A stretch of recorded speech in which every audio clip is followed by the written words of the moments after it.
Hello, j'espère que vous allez bien, que le début de votre semaine se passe à merveille. En tout cas, moi, vous m'avez manqué et je suis super contente de vous retrouver dans l'Infiltré.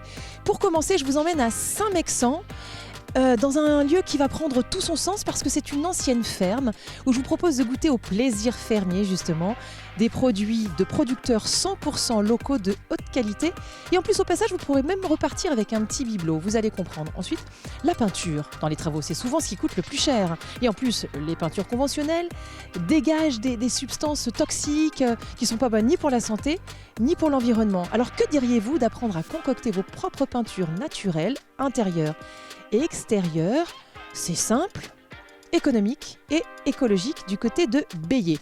Ensuite, dans un cadre printanier refleuri depuis plus de 20 ans, Courtanvaux côté jardin, une exposition verte où on trouve des succulentes, des plantes décoratives, des arbustes de collection, des plants de légumes, du matériel de jardin, dans un écrin merveilleux qui est le parc du château. Et pour finir, je vous offre la primeur en exclusivité de la brocante musicale d'une petite bourgade de 426 habitants, Chenu.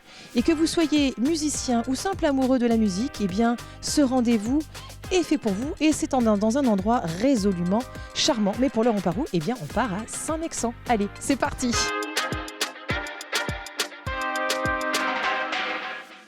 Nous voici arrivés à Saint-Mexant. Ils viennent d'établir leurs échoppes provisoires, le 100% producteur. Ça vous parle?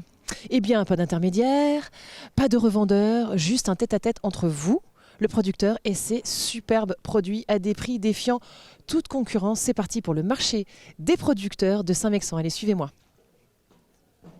Nous voici arrivés à Saint-Mexant. Je suis avec Régis Gray. Bonjour Régis, ça va bien? Bonjour, oui, très bien. Donc il est l'organisateur de cet événement. Oui. Et c'est une première. Le marché des producteurs, c'est une première. Et, effectivement, oui. Et c'est couplé avec un vide-grenier. C'est complet avec un vide-grenier. C'est la première fois qu'on a autant de monde d'ailleurs, parce qu'on est il y a à peu près 200 exposants. Mais c'est formidable, donc on va y revenir. Et je suis également avec monsieur Pierre Cruchet. Pierre Cruchet, donc président du pays... Et premier adjoint à la mairie de Saint-Mexant. Je m'occupe essentiellement de tout ce qui est valorisation du patrimoine et l'histoire du village, quoi. Alors justement, vous m'intéressez Pierre, figurez-vous, parce que cet endroit où nous nous trouvons prend tout son sens pour un marché de producteurs puisque nous sommes dans une ancienne ferme, c'est ça? Exactement, c'est-à-dire que la famille de Taille-Fumire, qui a à peu près construit un manoir dans les années 1500 et une ferme tout autour du manoir. Ce qui est très singulier parce que dans la région, on a rarement des fermes près de l'église. Cet ensemble est accolé à l'église à tel point que la famille de Taille-Fumire avait une chapelle qui lui était réservée, qui porte le même nom que le manoir, puisqu'elle s'appelle la chapelle du logis. Voilà. Donc là, nous nous trouvons dans la cour du logis. Donc, exactement, on se trouve dans la cour de l'ancienne ferme. Alors vous pouvez voir ici à droite une des anciennes granges qui est transformée maintenant en salle culturelle où on fait des expositions, qui a été très bien restaurée et ça a été inauguré en 2012. Il y avait ici une ancienne grange, mais comme elle était abîmée, elle a été détruite. Ah, vous voulez dire là où il y a tout le vide-grenier en parallèle, non, c'est pas très loin, mais il y avait une deuxième grange qui n'a pas été restaurée. Et aussi, c'était une ferme modèle dans les années 1850, puisque vous avez un four à pain et à pâtisserie. Donc, le four à pain, mais qui n'est pas encore en marche, il paraît. Si, normalement, il marche, mais bon, il faut trouver preneur et ça dépend des animations. Quelquefois, on trouve preneur et quelquefois pas. Mais c'est un de nos projets de développement avec le nouveau boulanger. Voilà. Oui, donc Pierre, la prochaine fois qu'on revient, nous, on veut voir le four à pain qui fonctionne. Oui, il faudra demander à monsieur Gray, mais je pense qu'il fait le nécessaire pour que, quand vous reviendrez au moins l'année prochaine, il y aura de la fumée et il y aura de la pâtisserie qui sortira et des petits pains. Voilà. Superbe. Et là où se trouve la buvette, alors du coup, c'est... Ça a été transformé, on appelle ça le théâtre, mais c'est en fait les vestiges de l'ancienne ferme, quoi. Alors juste une petite anecdote, la famille de Taille-Fumire avait son cimetière presque personnel, c'était au hameau de Saint-Quentin. À l'intérieur de ce cimetière qui a malheureusement disparu, il y avait une partie murée et donc, comme je l'ai dit précédemment, ils avaient donc une chapelle, mais dans les années 1860, le curé s'est brouillé avec la famille de Taille-Fumire, avec Auguste de Taille-Fumire, et donc la chapelle a été murée. Et mécontent, Auguste de Taille-Fumire voulait faire construire une chapelle au bas, là où il y a la pièce d'eau. Mais comment je veux dire, malheureusement, il est décédé et ça a été racheté par la commune et la commune l'a transformé en lavoir à étage. C'est un lavoir assez exceptionnel parce qu'il y a un séchoir à l'étage, quoi. Merveilleux. Je sens que vous êtes un passionné. Merci parce que pour toutes ces informations, c'est hyper intéressant. Alors maintenant, je vais me tourner vers le marché des producteurs. J'ajouterais que cet ensemble a été construit après la guerre de 100 ans, parce que dans la région, les Anglais rasaient tout, sauf heureusement les églises. Et donc, ça a été construit dans les années 1500. Voilà. Comme la plupart des monuments de la région d'ailleurs, hors église. Merci beaucoup Pierre, merci beaucoup. Maintenant je vais me tourner vers Régis, parce qu'on est quand même là pour les producteurs nous. Bien sûr, oui. Alors combien y a-t-il de producteurs au global aujourd'hui? Alors, comme je disais tout à l'heure, c'est la première année. Donc là, aujourd'hui, on doit avoir 6 ou 7 producteurs. C'est formidable, des bons produits bien de chez nous. C'est des produits, de produits locaux, oui, évidemment. Parce que là, on trouve de la bière, on a un brasseur, on a du cidre, on a du porc, du mouton, et puis on a également des savons artisanaux aussi. Voilà, des savons et produits artisanaux. Oui. On va aller leur faire un petit coucou. Venez, on va voir le monsieur qui installe son cidre. Alors, hop. Bonjour, quel est votre petit nom à vous? Julien, Alors Julien, c'est vous le producteur de cidre? c'est bien nous, ouais. On est donc la cidrerie et rucher sartois, basée à Chéré, donc on est voisins de la commune, donc on est producteur de cidre et aussi d'abeilles. On fait aussi du miel. Ah, mais ça c'est formidable parce qu'on en a besoin des abeilles. Du demi-sec donc? Alors sur le cidre, on est capable de faire 3 types de cidre différents. On va donc du jus de pomme bien sûr non alcoolisé jusqu'au brut. Donc on peut faire du doux, du demi-sec ou du brut. Et en fin de compte, nous on fait juste du demi-sec ou du brut. Ouais, non mais je sens bien que vous aimez le brut vous. C'est ça. De bon matin peut-être pas quand même. Hein. Bah, un tout petit verre, ça passe très bien. Hein. Oui, ça réchauffe, en plus il fait un peu frais ce matin. Il fait un peu... écoutez, bravo. Donc on vous trouve où? Alors nous, à Chéré, juste à côté de l'autoroute, on est à peine à 1 minute de la sortie d'autoroute entre Chéré et Saint-Mexan. Génial, bon, vous faites tout vous-même, c'est formidable, on viendra vous voir. Super, quand vous Et voulez. le miel il est bon ou pas? Il est même excellent. Bon, alors on viendra vous voir. Merci beaucoup. On va continuer notre petit tour. Vous m'avez parlé alors là, c'est quoi? C'est du cochon? De Léon et du porc et puis du mouton, je pense, oui. Très bien. Bonjour. À qui je m'adresse? Comment vous appelez-vous? Marion. Enchantée Marion, ça va bien? Bien et vous? Impeccable, c'est votre petit bout? Oui, tout à fait. Mais que t'es belle, comment tu t'appelles mon chat? Justine, T'as quel âge Justine? 4 ans. Comme ça, 4. Alors racontez-moi un petit peu vos produits, qu'est-ce que vous faites de beau? Nous, on est agriculteurs, on est producteurs de porc et d'agneaux et de céréales. Et donc, du coup, on s'est lancé dans la vente à la ferme de viande. Donc, on propose toutes sortes de colis en porc et en agneau et aussi des petits pots de rillettes, de pâté. Vous faites vous-même? Et voilà, tout à fait. On a la transformation. On a un atelier de transformation qui nous fait toute la transformation de nos animaux et que ça nous permet de proposer tout emballé, étiqueté, sous vide. Formidable, vous avez combien de bêtes à peu près? Nous, on a 200 brebis. Quand même. Oui, on a 200 brebis et on a, par contre, en atelier porcin, on n'a que 6 truies en esseur, engraisseur, donc ce qui nous fait quand même presque 300 cochons à l'année présents sur l'exploitation. Oh la vache, enfin sans... Bon.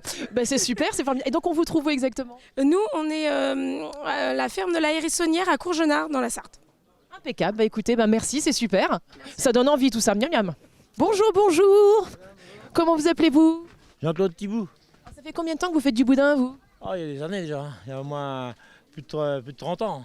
Et comment vous y êtes venu? Avant j'étais boucher à mon compte. Maintenant je suis à la retraite, alors j'ai pris une patente pour faire que les brocantes. Quoi. Voilà. Ouais. Alors donc là du coup vous faites le boudin sur place et puis après il y a la dégustation. Ouais, tout sur place. Ouais. Alors ça c'est quoi? C'est du boyau? C'est du boyau naturel, ouais. Pour entourner le boudin. Voilà. Puis après on fait cuire 20 minutes dans l'eau chaude. 20 minutes? C'est précis. 20 minutes, oui, parce qu'en vrai il éclate sinon. Écoutez, Ouais. fantastique. Ouais. Vous voulez goûter? Ah bah non, pas de bon matin, non. Le boudin, pas le matin, non, ça c'est un peu tôt pour moi. En doute, oui, c'est sûr. Ouais. Ouais. Si vous voulez goûter tout à l'heure, vous passez par là. Qu'est-ce que vous êtes en train de faire là du coup? Ah oui, vous faites les nœuds. Un nœud, ouais, justement, ça va se barrer. Merci. Il y a des petits savons aussi. Oui, si vous voulez, à côté, il y a un Brasseur. brasseur. Donc brasseur, c'est... On va peut-être aller voir les savons d'abord et puis on ira peut-être voir le brasseur ensuite. Bonjour. Quel est votre petit nom? Edith, Bonjour Edith, ça va bien? ça va et vous? Impeccable. Bon, super. Alors vous fabriquez pas vos savons vous? Je vends des savons qui sont fabriqués artisanalement par des petits artisans français, mais j'ai une boutique en ligne et je revends dans ma boutique en ligne. Bon mais c'est bien, vous revendez des petits artisans, moi ça me va bien ça. Des artisans français. Et beaucoup de savons saponifiés à froid, bio, fait main. J'ai des petites savonneries de Dordogne, la savonnerie Lagrange, celle-ci là, et ce sont d'excellents savons que vous pouvez retrouver sur ma boutique Savon Bien-être au naturel. Voilà. Merci beaucoup. Je suis de Télocher. Ah, c'est bien Télocher, on aime bien Télocher. Merci. Allez, on va aller voir notre petit brasseur quand même. Hein. De Valène, oui. De Un Valène petit brasseur de Valène à côté, oui. Ok. Il a une bonne tête le brasseur, il me plaît bien avec sa barbe. Bonjour. Comment qu'on s'appelle? Je m'appelle Paul. Et alors ça fait Paul. combien de temps qu'on est brasseur, Paul? Eh ben, écoutez, moi je viens de rentrer il y a 2 mois dans la brasserie de la Valennoise, qui existe depuis 2 ans. Une petite brasserie artisanale sur les hauteurs de Valène, avec une sélection de 4 bières. Et qu'est-ce qu'elles ont de particulier ces bières? Elles ont un goût comment Bien sûr, on essaye toujours de faire beaucoup de recherches sur nos recettes. On a une blonde classique qui est travaillée depuis maintenant 2 ans. Donc légère? Légère et tout ça, avec des ingrédients, une recherche sur les ingrédients assez poussée. Comme par exemple? C'est vraiment la recherche de la bonne qualité du malt d'orge et tout ça, de la bonne torréfaction, de quel grain utiliser, de quelle levure aussi. Enfin, voilà, c'est vraiment comme de la cuisine finalement. C'est de la magie, on fait des petites. C'est plus de la chimie finalement. Donc voilà, et après c'est. Si, je vous assure. Okay. donc voilà. On a la blonde et ensuite la blonde, ensuite on a l'ambrée, donc avec un côté un peu plus caramel, chocolat, des choses comme ça. Ça c'est une référence à moi ou? C'est pour tout le monde. Ensuite nous avons la blanche qui a un côté un peu plus clou de girofle, banane, en fonction de la levure qu'on utilise. Et ensuite on a l'IPA qui est une sorte de bière un peu plus moderne, donc très houblonnée, un peu plus amère mais très florale. Et donc c'est une des sortes de bières assez demandées ces temps-ci, quoi.